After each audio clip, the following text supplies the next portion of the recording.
A slight variant of the electrophilic addition is of HX across a double bond is the acid catalyzed addition of water across a double bond. And this is known as a hydration, or an acid catalyzed hydration. The mechanism is very similar to the electrophilic addition. It is an electrophilic addition, but there are a few key differences. So the acid catalyzed hydration is like this. You take an alkene. In the presence of an acid catalyst, this time we're going to use, let's say, sulfuric acid in the presence of water. We're going to get a net addition of water across the double bond. And so we're still going to have the alcohol being introduced at the middle carbon and a proton being introduced at the terminal position. Okay, so the mechanism of this reaction is as follows. Of course, when we have sulfuric acid plus water, we're going to generate a hydronium ion. So hydronium ion is going to form in situ, and so we're going to have this species here. The pi cc, of course, is going to be our our HOMO again. And so it's going to populate an electrophile's sigma star. So the sigma star here is the sigma star HO. And so we get an attack of that pi bond onto the sigma star HO, fully populating that HO bond. So sigma star orbital breaks the HO bond, and so we get a protonation event to happen to give us a secondary carbocation. Now we have water in the reaction, and so water can come back in and attack that atomic p orbital in the second step of this reaction. So this time the non-bonding pair of electrons on oxygen is the HOMO, and the LUMO, of course, is still the atomic p orbital on carbon. Water can attack, and this time it outcompetes. This time it attacks because it's the highest energy pair of electrons we have. It's the best nucleophile that we have in their reaction. We don't have X minus anymore. And so you get a new bond forming between the carbon and the oxygen. And so that oxygen, when it forms that new bond, will still have a positive charge.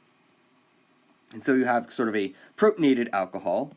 And then in the last step, you have another molecule of water or something else in the reaction mixture will come along and tug on that proton, populate that sigma star HO again, regenerate the hydronium ion, and give you the product alcohol.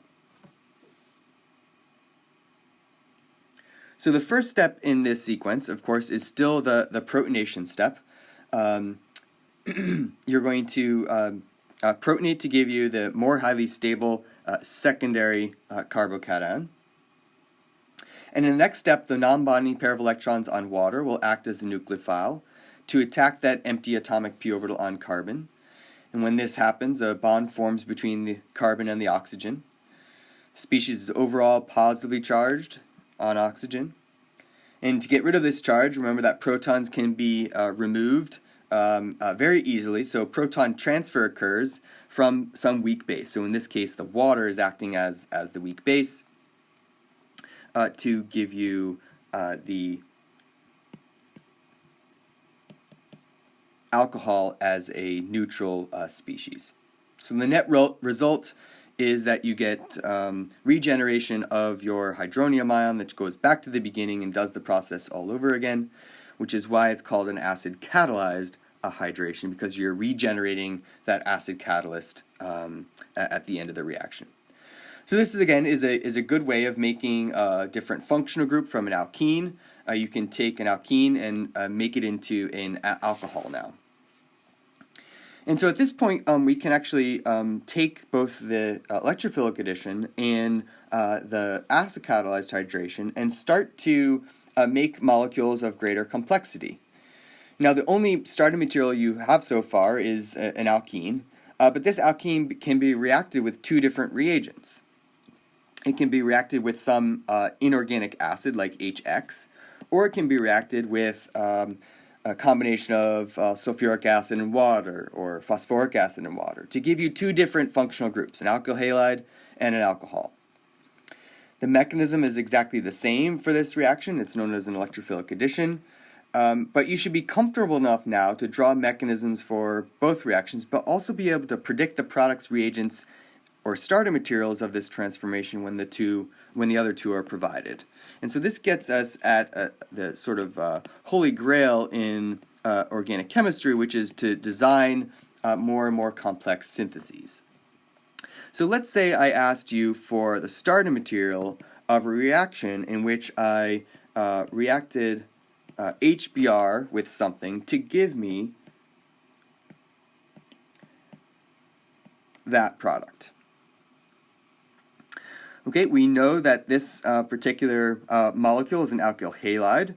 The only reaction you know of so far is an alkene, and so we know that the starter material has to be an alkene, and there's actually two different alkenes that you could use to form that product. You could use an alkene that is that one, or you can use an alkene that looks like this. Either of those two products would give you that alkyl bromide product. So being able to predict the starter materials from both the reagents and products is an important component of synthesis. And so as you move forward in the course, anytime we come up with a new reaction, you should be able to predict the starter materials. Likewise, you should be able to predict the products of a chemical reaction. So if we have this particular alkene and we react it in the presence of HI, right, we could generate a product. And so being able to predict the product very quickly is something that you might need a little bit of practice with, first by drawing out the mechanism, but then once you get a hang of the mechanism, it'll be a lot easier to predict on your own. And so the product of that reaction will be this alkyl iodide. And then finally, being able to predict the reagents of a particular reaction is also important. So if we start with this alkene and we react it with some set of reagents, we should be able to predict, we should be able to get this product. So this product here is an alcohol. And so how do we make an alcohol from alkenes? Well, this involves an acid-catalyzed hydration.